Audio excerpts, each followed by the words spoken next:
நாம் தமிழர் கட்சி ஒருங்கிணைப்பாளர் அண்ணன் சீமான் அவர்கள் நேற்று நடந்த பெருந்தலைவர் காமராஜர் நிகழ்ச்சி பொதுக்கூட்டத்தில் பேசிய உரை என்ன?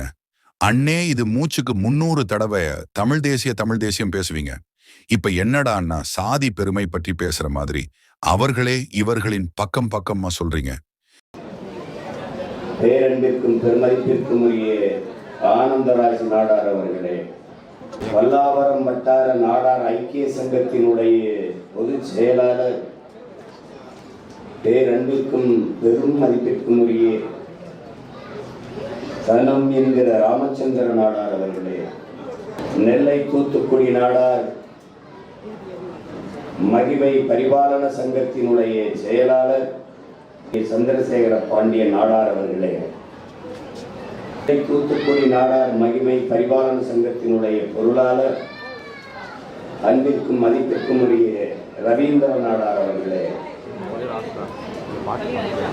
எதுக்காக நம்ம கட்சி ஆரம்பிச்சோம், என்ன அடிப்படை கொள்கை அப்படின்னு உங்க பின்னாடி ஒரு 30 லட்சம் பேர் இருக்காங்க. ஆனா நீங்க என்னடான்னா தடம் மாறி போற மாதிரி இருக்கு. தமிழ் தேசியம் என்றால் தமிழ் மொழி பண்பாடு உரிமை அடையாளத்தை சார்ந்த அடிப்படையில் தமிழர்களை தனித்துவமாக ஒரு தேசிய இனமாக இருக்க வேண்டும். அதுதான் தமிழ் தேசியம் என்று சொன்னீங்க. ஆனா இப்ப என்னடா அண்ணா சாதி பெருமை பேசுற மாதிரி இருக்கு. இது உங்களுக்கே நல்லா இருக்கா?